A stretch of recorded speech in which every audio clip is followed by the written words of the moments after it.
What's up everybody, Coach Mills here, coming at you with a brand new video where we're going to be breaking down one of the new most powerful agents in all of Valorant right now with the 1.07 patch in none other than Breach. Now Breach is absolutely nutty, whether you're an infiltration player that wants to make some plays, you're a disinfected Sage player who doesn't know what to play, or you just want to try the new hotness that is guaranteed to help you climb the ranks of Valorant. Then look no further than this Breach guide. We're going to be running through all of his abilities, tips and tricks on pistol round, the top 5 tips for Breach, and much more. But the GameLeap website is your one-stop shop to master any of the agents in Valorant. We have in-depth advanced VOD reviews, tips and tricks, and up-to-date daily uploads on the website. So do yourself a favor and go check it out in the links down below, and I can't wait to see you there. But without further ado, let's jump right into it. Now right off the bat, let's break down Breach's abilities, their cost, and different things you need to think about at different stages of the game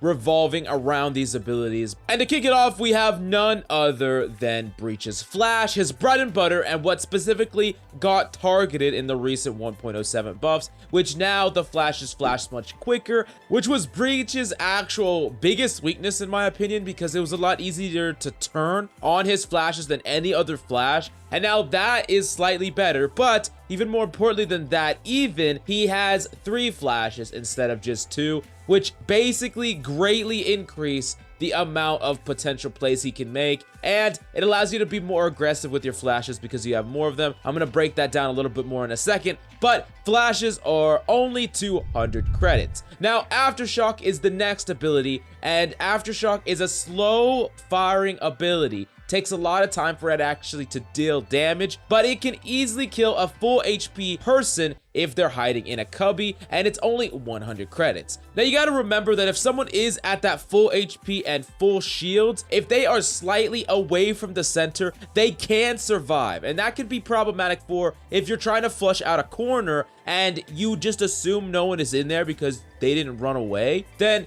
a lot of times, if they took a lot of damage and they're at 30 HP, if you don't even try to take the duel with them, you're gonna die. So even if you use this, especially later on in the game when people have shields, you still need to be checking that corner. If they're there, you're gonna have a lot better shot of winning that matchup, of course, because they're gonna be weak, but you will not just turn your backs to them and die. But the second thing that you need to understand about this ability is that because it takes so long, you have to make sure that you wait for its full completion before you try to make a play. Usually enemies will try to swing out and try to push out and try to swing you. So you got to be ready for them to be engaging on you at a moment's notice, because if they know if they run away, they're going to die. So usually what they try to do is just try to push you instead. So always be ready for that. Now the last ability we got to talk about is Concussion, the fault line, which is absolutely free, and its new recent buff is very powerful because it stops scoping. It makes it so the person that gets hit by it unscopes and they can't rescope. So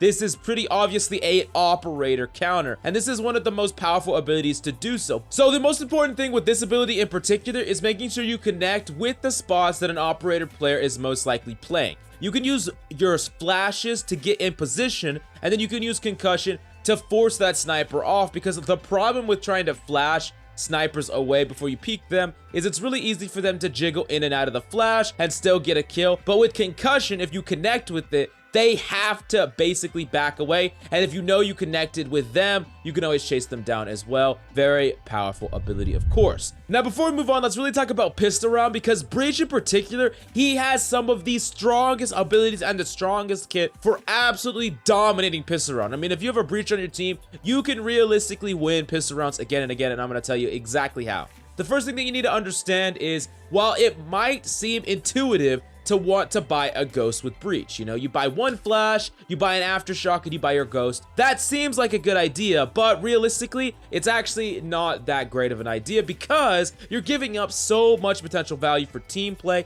so much potential flushing value, space creating value. So you can hypothetically buy all your flashes, and you could buy AFTERSHOCK, have an entire suite of abilities with your regular pistol. This is incredibly powerful because of course you could just set up unfair engages. It doesn't matter if the enemy team has better weapons than you, if they're all flashed, or if you are forcing them out of cubbies that they're hiding in. On top of that, especially when you are playing attack, shorty shotgun hiding is one of the most predominant strategies that is used in ranked play, is used in pro play. It happens all the time, and Breach can directly punish that. He can easily flush out shorties with his Aftershock, which basically, if they swing out, you're going to be able to kill them. You just got to make sure that you're holding a further angle, so the second that you activate that, they don't just flip out and kill you. You don't want that to happen, so make sure you're swinging that wide when you're using the Aftershock and just wait for it to finish. And the same thing with using your flashes or your concussions or whatever the case may be. It is incredibly easy for you to set up these scenarios where you're clearing close in all sorts of areas. Like, let's take Bind, for example. You want to push Hookah. You could easily check the left with your Aftershock. You could flip around, you concussion through the box and the right side, that little hidey hole outside of Hookah on the box. You could concussion both of those, peek them both, and then all of a sudden you still have 3 flashes to clear out elbow and back of sight and the right cubby on sight, so you can potentially clear out everything for your team on a pistol round and just absolutely set it up to where enemies have to either give up that space or enemies are just going to be destroyed playing in those areas. So that is what you should really understand about Breach. It is always more valuable to be buying your abilities over the Ghost, so really try to do that more in your games and you're going to start winning a lot more pistol rounds. Breach is actually overpowered in pistol round. Now, before we get into the top 5 tips and mistakes for Breach, let's talk about Breach's ultimate. And Breach's ultimate's Rolling Thunder, and it costs 7 points to get. Now, Rolling Thunder is a very, very powerful ultimate, capable of swinging entire team fights, especially when you have known information about what the enemy are, because you can flush them out of entire areas of the site or of the point, for instance. Now, the thing that you need to understand about Rolling Thunder is there are 2 particular weaknesses when Rolling Thunder is involved. The first one is if you start your Rolling Thunder and you swing out a little bit too quickly, if enemies are ready and trying to turn the tables on you, they could easily kill you before the Rolling Thunder connects with them. This is something that we showed in the Dapper Cypher VOD review. If you haven't checked that out, I would highly suggest it. But realistically, what that means is there is a window of time before the Rolling Thunder will make you safe. So that's something that you should keep in mind. Don't feel like enemies are always gonna just run away. Some enemies are gonna try to stand their ground and at least try to get a trade out of the situation. The next thing you need to understand is you need to be making a conscious effort to pay attention to what is not affected by your ultimate. If something is not affected by your ultimate, it is really important that at least someone checks that, whether that's you or one of your team members. A lot of times you have to kind of pick and choose what on the side of the point you're entering you're clearing with your ultimate. But if you can make it to where your teammates are going after one section, but you go check like the 1 or 2 places that are not directly hit by your ultimate, that can be a way that you don't ult run in and some one enemy that didn't get affected by it is just waiting there for the effect to fade. He flips around the corner and he kills you all. So that's really important. And then last up, an additional tip that I can give you for Rolling Thunder is don't forget that it can mess up plants and defuses, which is in my opinion one of the best uses of Rolling Thunder. I mean, you see this with things like Hunter's Fury, you see people do this with things like Orbital Strike, so definitely keep that in mind, and it's a way to get a ton of value, stop a defuse or a plant or whatever. It can be really good to use this when you are in a retake scenario, or if you planted and you're hiding, so when the enemy go to defuse, you can put pressure on them at the same time. Now, moving on to the top 5 tips for Breach, we have the first tip for Breach, and this is the playstyle / understanding of your role as an infiltrator on Breach. You should be going in second on Breach. You see, Breach is not a duelist. He's not even really initiating. He is a flasher, yes, but his flashes are far better at setting up an ally rather than him himself going in. And if you use one flash and go in and get headshotted right away, just like that, or if you die and someone trades for you, now y'all don't have any more flashes to convert on the rest of the team, which is very, very difficult. You don't have those flashes to clear sight. This is why Breach realistically should be going in second and being the one that sets up the engage and then trades off if their duelist dies. So they're falling in with their duelist, they're going in with them, they're not baiting the duelist, they're making sure to capitalize on any team fights that are happening, and they're making sure that if their duelist dies, they trade for those kills, but they're not necessarily the first one on the front line. And this is really important to understand because you don't want to be that Breach that is always pushing in first. You are flashing up, but it's hard to convert on those flashes, and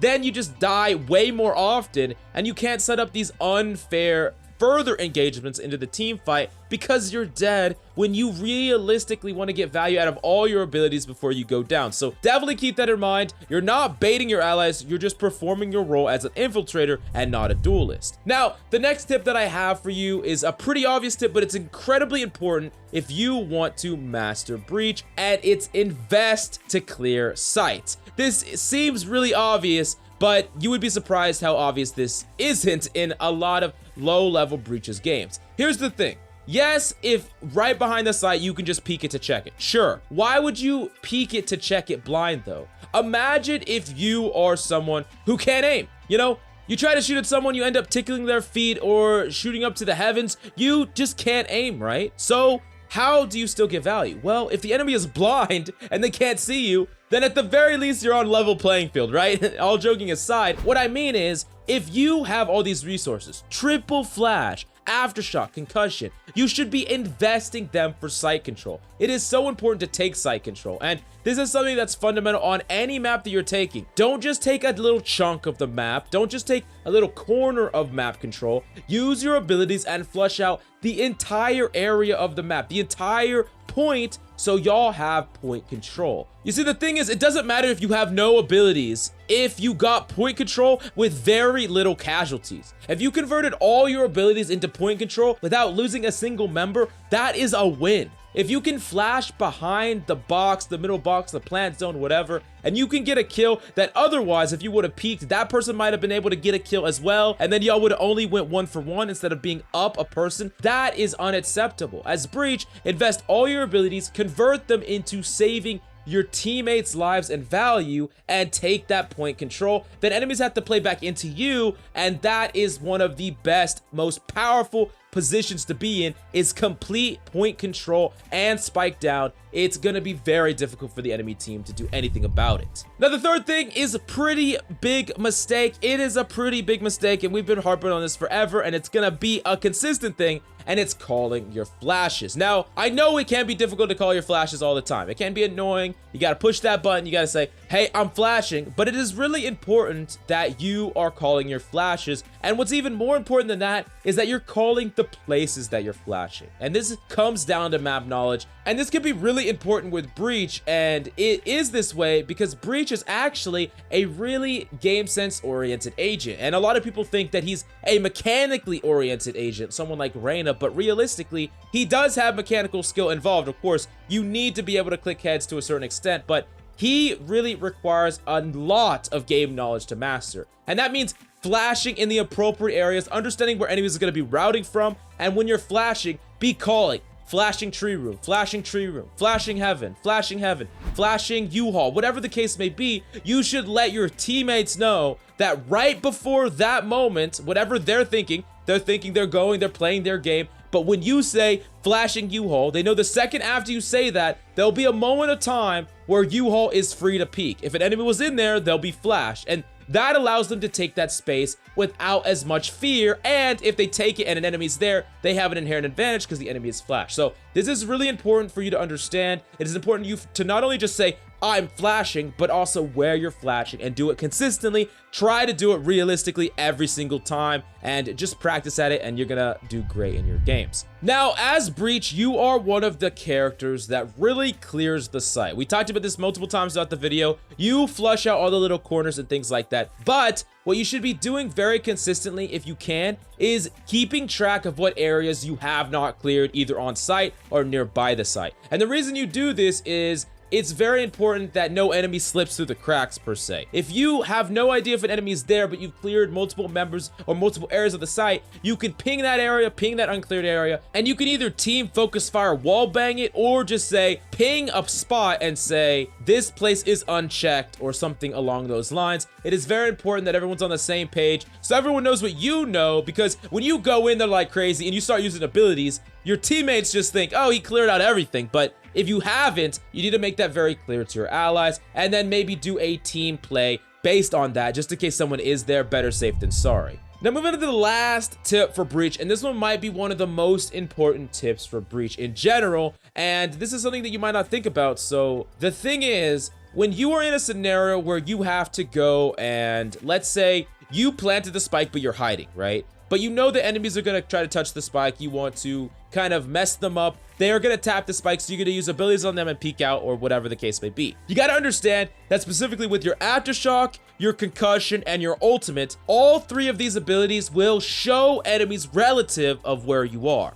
Because of the lines on the ground and the animation of these abilities, it's going to be really obvious where you are. So when you are using these abilities, especially in a 1v1 scenario, it can give away vital information about your location, which, as we've already talked about many times on this channel, information is absolutely one of the most important axes that you play the game on. So it really should be a question to you: should I invest this ability? And if I do, after the enemy know my position, they know information about where I am at, what do I need to do next? And usually that means make a play on the enemy, change your position right away, bait them in some form or fashion. You got to understand that when you're using these abilities in a team fight, this doesn't really matter, but in 1v1s and in certain clutch scenarios, giving away your position might actually be the worst thing that you could possibly do. So you really got to keep that in mind, and sometimes the best play is to just sneak up on the enemy that's diffusing and not invest any abilities at all, because you don't want to give away your element of surprise. But speaking of surprise, it's no surprise that the GameLeap website